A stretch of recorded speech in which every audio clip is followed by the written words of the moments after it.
자, 우리 좌우 앞뒤 인사하시겠습니다. 잘 오셨습니다. 감사합니다. 고맙습니다. 환영합니다. 오늘 이제 5월 마지막 날입니다. 이제 내일부터는 또 6월이 시작되는데요. 점점 더워지기 시작하니까 건강에 유의하시기 바랍니다. 오늘은 아라우나의 타작마당이라는 제목을 가지고 말씀을 전하고자 합니다.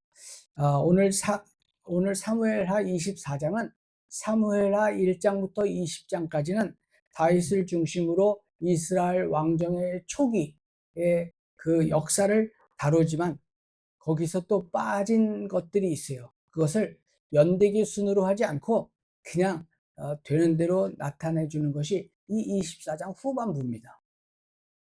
근데 이 24장은 다윗의 인구조사로 인해서 이 범죄를 저지릅니다.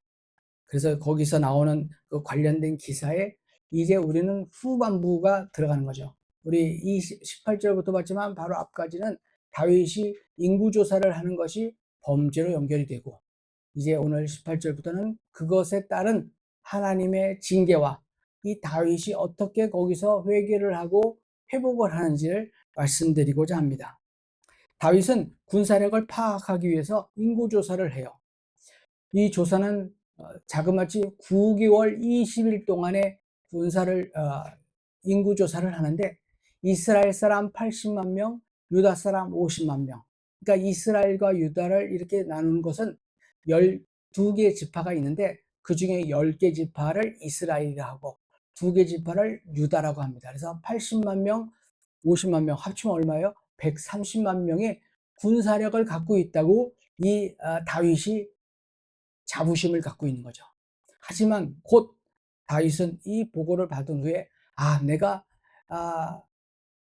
내 힘으로 무언가 해보려고 했던 그것이 하나님보다 군사력을 더 의지했다라는 것을 깨닫고 하나님께 회개를 합니다. 그러자 하나님께서는 선지자 갓이라는 사람을 통해서 다윗에게 징계를 내리지요. 3가지 재앙을 내리는데요. 하나는 7년 동안의 기근, 그러니까 흉년이 7년 동안 가겠는데 그걸 선택하겠느냐. 2번째로 석 달을 적군에게 쫓기겠느냐. 3번째로는 사흘 동안 전염병이 이스라엘 온 전역을 덮쳐서 이제 그것을 선택하겠느냐. 3가지 중에 다윗은 3번째 거를 선택을 하게 됩니다. 그래서 하나님은 3일 만에 전염병으로 이스라엘 사람들이 7만 명이 여기서 사망을 하게 되지요. 다윗은 백성이 이런 징계를 당하는 것이 바로 자기 죄 때문이라는 것을 아주 굵은 고백을 하면서 주의 손으로 나와 내 아버지의 집을 치소서, 이런 고백을 하는 거 보면 다윗은 확실히 이 인구조사로 인하여 이스라엘 땅에 죄악이 징계가 있는 것은 자기의 죄 때문이라는 것을 다시 한번 명심합니다. 다윗이 하나님의 지시에 따라서 아라우나라는 사람의 타작마당으로 가서 제단을 쌓고 하나님께 예배를 하는 거죠. 아라우나는 여기도 나왔듯이 여부스 사람입니다. 이방인이에요. 우리 오르난이라는 단어를 또 아실 겁니다. 여기저기 우리나라에도 오르난이라고 하는 기업과 뭐 어떤 가게 이름들도 많이 있어요. 아라우나는 저는 아직 찾아보지는 못했는데 오르난은 있더라고요. 오르난이나 아라우나나 같은 말입니다. 근데 이 아라우나의 타작마당으로 가서 번제와 화목제를 드리라고 합니다. 그래서 이스라엘에 내리시던 전염병을 중단시키지요. 이는 죄의 용서를 위해서는 반드시 피 흘림이 필요하다는, 그 요구된다는 구속사적 진리를 여기서 말씀해 주십니다. 한편 다윗이 번제와 화목제를 드린 아라우나의 타작마당은 역사적으로 중요한 장소입니다. 이 타작마당은 여러분들이 잘 아시다시피 아브라함이 자기 아들 이삭을 하나님께 번제로 드리려고 했던 그곳이에요. 2번째로 솔로몬이 성전을 지은 곳도 이 아라우나입니다. 이렇게 참 무언가 중요한 장소가 이 아라우나예요. 저번 주인가요? 저번 주인가요? 말씀드렸지만 이 이스라엘 사람들은 지역적인 개념, 지역적인 이 사고방식을 참 중요시합니다. 장소를 굉장히 중요시해요. 여기는 어떤 곳이었고 저기는 어떤 곳이었고라고 생각하면서 또 그곳에서 뭐 돌도 쌓고 하나님의 장소라는 것을 이름도 만들고 이렇게 참 장소라는 것을 참 중요시 여깁니다. 다윗의 제사는 인간의 죄를 대속하기 위한 그리스도의 희생을 예표합니다. 본문에 담긴 우리 하나님의 은혜를 이제 나누어 보면, 첫 번째, 하나님은 우리를 위해서 화목할 수 있는 방편을 제시하고 있습니다. 친히 마련해 주신 거죠. 18절에 보면 그날 선지자 갓이죠. 다윗에게서 와서 말합니다. 여부수 사람 아라우나의 타작마당으로 올라가서 거기서 하나님께 제단을 쌓으십시오. 제단을 쌓으라는 것은 제사를 드리라는 겁니다. 제사를 드리라는 것은 소와 양 이것들을 번제와 사실은 번제를 드리는 건데요. 화목제를 드리는 것은, 번제는 순수하게 하나님께만 드리고 거기서 나오는 고기도 일반 사람들이 못 먹습니다. 근데 화목제는 번제같이 드리지만 거기서 나오는 이 고기도 백성들이 같이 먹습니다. 그야말로 화목하게 다 같이 하나님과의 관계를 정말 그야말로 화목해라 라고 하는 말씀이죠. 이때는 하나님의 천사가 온 이스라엘을 침으로 해서 많은 사람이 죽어가 나가는 것을 이 다윗이 보면서 하나님을 향한 회개하는 마음과 두려움에 쌓여서 떨고 있을 때입니다. 이 다윗이요. 어쩔 줄 몰라 하는 때이죠. 그야말로 다윗은 이 이스라엘 백성을 인해서 아무것도 할 수 없는 무능력에 쌓여 있습니다. 우리도 그럴 때 있지 않습니까? 어떤 일이 우리에게 닥쳤을 때 여기도 알아보고 뭐 저기도 알아보고 이렇게도 저렇게도 해봤지만 정말 아무것도 할 수 없을 때가 있지요. 사실은 우리가 아무것도 할 수 없을 때, 손을 놓고 있을 때, 그때부터 하나님은 일하시는 때입니다.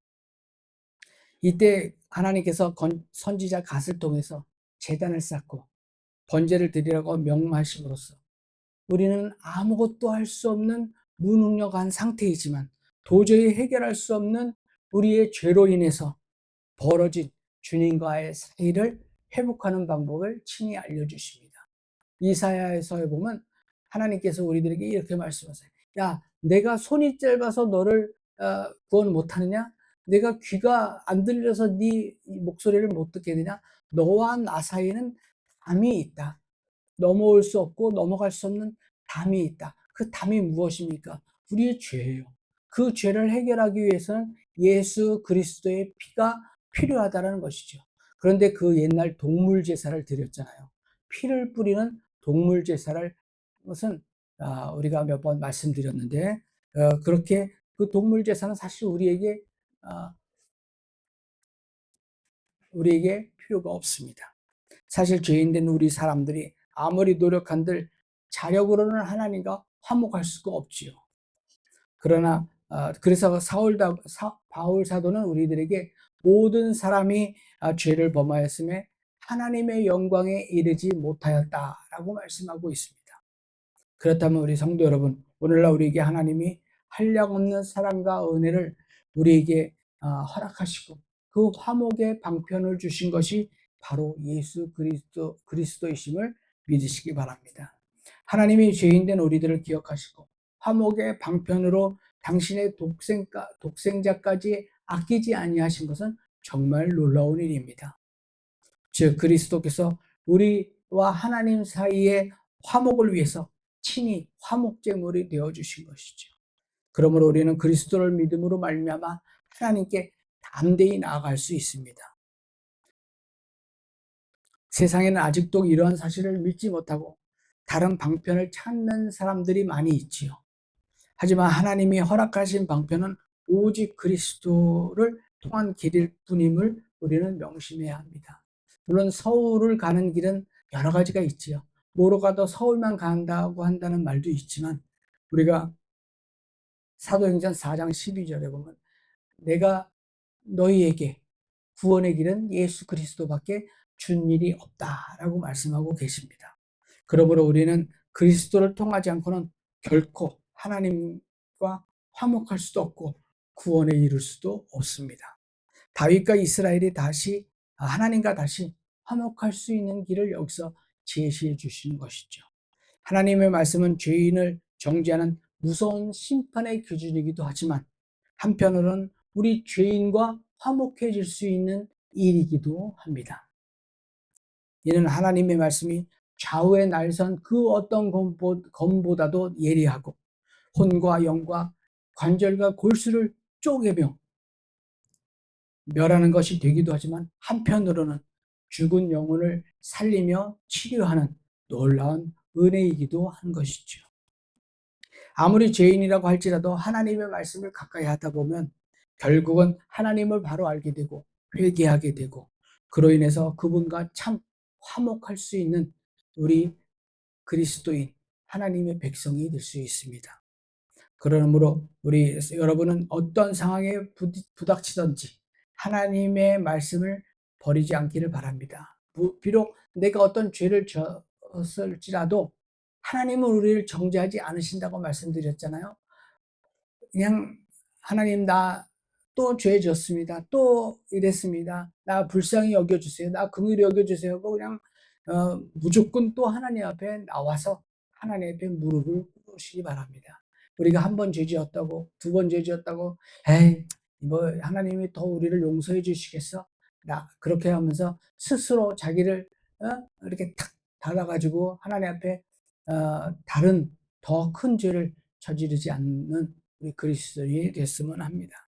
우리에게 죄가 있을 때 하나님의 말씀은 때로 우리를 두렵게 하고 또 고통스럽게 할 수 있습니다. 하지만 하나님의 말씀은 하나님과 화목한 상태로 하나님의 자녀로서 우리에게 부족함이 없고 그 큰 은혜와 사랑으로 함께 하심을 믿으시기 바랍니다.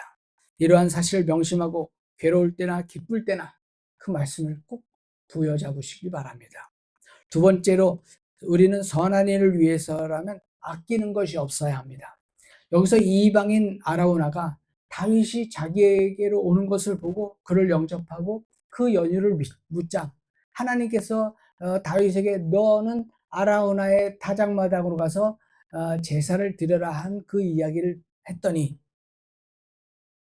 그때 아라우나는 그 땅과 다윗이 요구하지 않은 그 번제에 쓸 소와 또 거기에 따른 어떤 제사 도구까지 다 무상으로 제공을 하려고 하지요. 즉 아라우나는 다윗의 요구가 지극히 선한 일이라고 판단했기 때문에 다윗이 구하지 않은 것까지 제공하고자 합니다. 이는 아라우나가 하나님의 선한 사업을 위해서는 자신의 소유를 아끼지 않았다는 것을 우리는 볼 수 있습니다.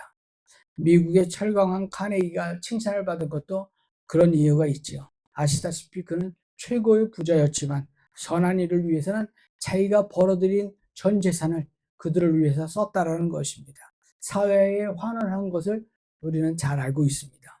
마찬가지로 우리 성도들도 하나님이 우리에게 재물을 허락하신 것은 우리의 안녕과 우리의 어떤 편안한 삶을 위해서 그런 것이 아니라 하나님의 선할 일을 위해서 그것을 써라 하고 우리에게 주신 것입니다. 물론 그것을 가지고 우리에게 일정한 안락을 허락하신 것도 맞습니다. 하지만 우리는 하나님이 주신 것을 선한 일을 위해서 써야 하는 것을 명심해야 합니다. 하나님께서 우리에게 재물 주신 최우선 목적을 우리는 반드시 기억해야 합니다. 우리가 가진 물질도 건강도 시간도 모두 하나님의 선한 일을 위해서 쓴다면 투자할 만한 가치가 있지 않을까요?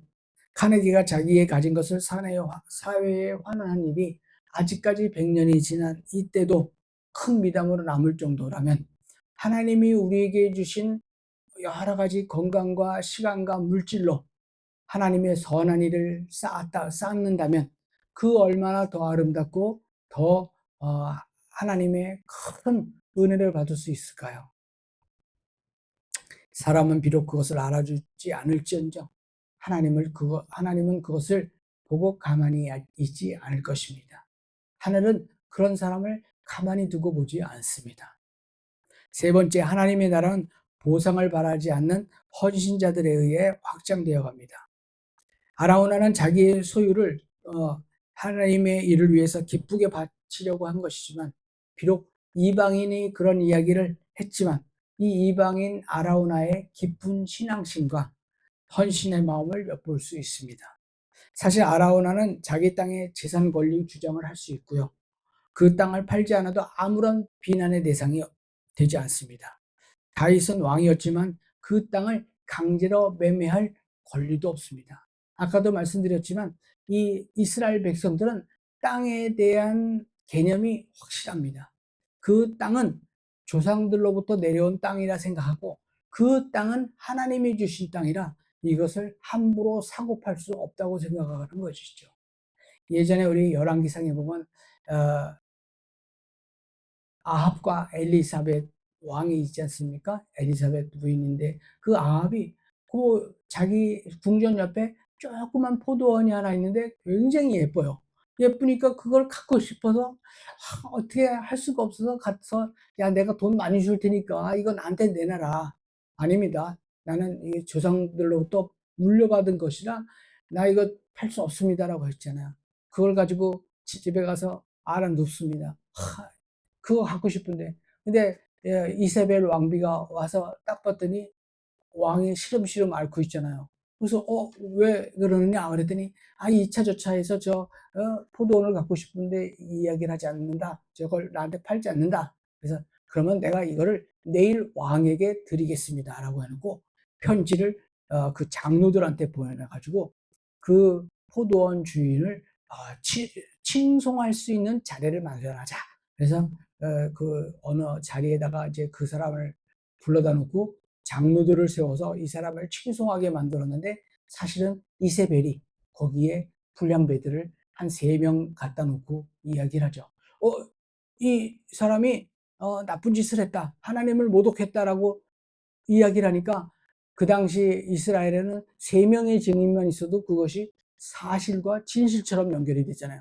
그러니까 그렇게 얘기하니까 이 사람을 쫓아내서 죽여버리고 그 포도원을 아합이 가지게 되는 거죠.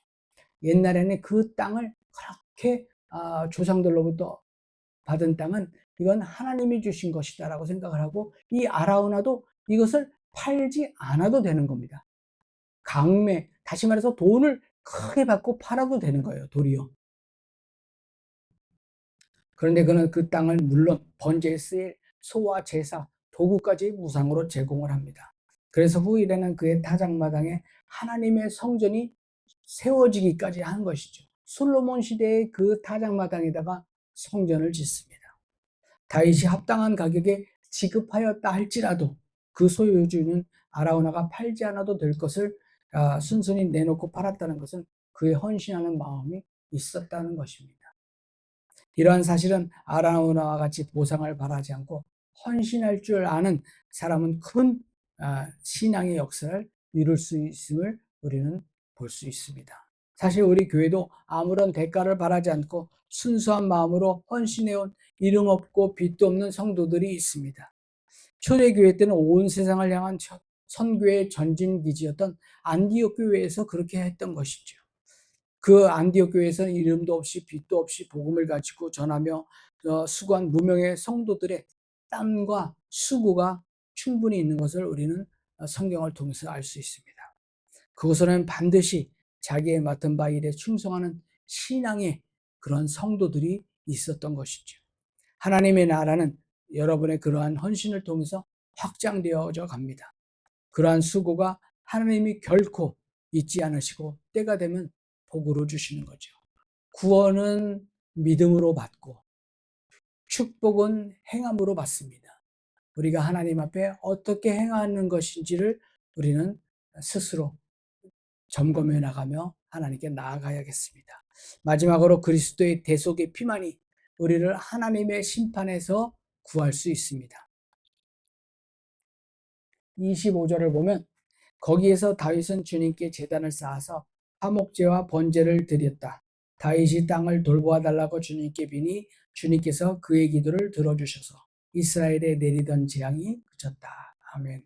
아까도 말씀드렸지만 이 땅에 대한 생각을 우리 이 대한민국과 이스라엘이 좀 비슷하긴 해요.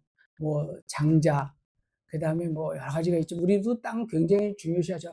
뭐 부동산, 땅 뭐 이런 거 굉장히 중요시하는데 이 땅을 돌보아 달라고 주님께 빕니다. 이것은 뭐냐면 이 땅에 살고 있는 모든 사람들을 이야기를 합니다.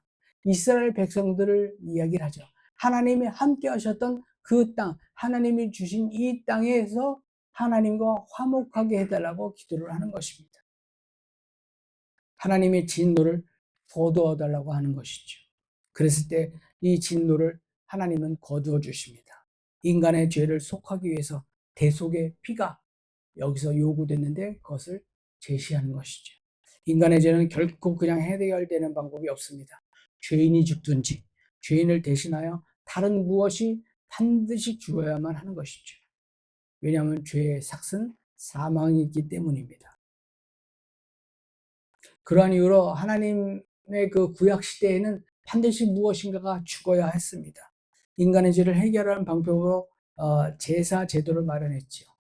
구약의 동물 제사는 한계가 뚜렷한 제사라고 말씀드렸습니다. 인간의 죄를 사하기는 하였지만 인간의 근원적인 죄를 없앨 수는 없습니다. 그래서 매일 제사를 드려야 되고 정말 때마다 제사를 드려야 되고 한번 부정하게 되면 그 부정한 것 때문에 바로바로 제사를 또 드릴 수도 없어요. 조금 있다가 드리고 하루가 지나가야 되고 일주일을 지나가 그 부정한 것이 또 없어지기도 합니다. 그러니까 동물 제사는 죄인으로 하여금 하나님의 당장의 심판에서 피하게 하려고 주어진 제도일 뿐이지 우리의 근원적인 죄를 해결하기 위한 방법은 아니라는 말씀입니다. 우리 인간의 죄를 대속하기 위해서 대속제물이 되기 위해서는 죄 없는 인간이 죽어야 합니다. 단 한 번의 제사로 우리 모든 인류의 제사를 죽이기 위해서 죄를 해결할 수 있으려면 무한한 존재일 수밖에 없지요. 그 무한한 존재는 제2의 하나님인 예수 그리스도이십니다. 그리고 예수 그리스도는 인류의 모든 죄를 짊어지고 십자가 제단에서 대속의 죽음을 맞이하신 것이지요. 누구든지 예수 그리스도를 믿고 의지하게 되면 우리는 구원에 이를 수 있게 됩니다. 오늘날 종교다원주의가 풍미하는 세상에서는 많은 세상 사람들이 그리스도를 통하지 않고도 구원에 이를 수 있다고 주장합니다. 그들은 모든 종교가 결국 한 가지 목표인 구원을 받을 수 있다고 하지만 우리는 다르게 말씀을 하는 거지요.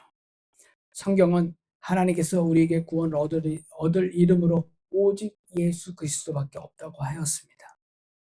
예수 그리스도께서 또 친히 말씀하시기를 내가 길이요 진리요 생명이니 나를 말미암지 않고서는 하나님께 올 자가 없다라고 말씀하십니다.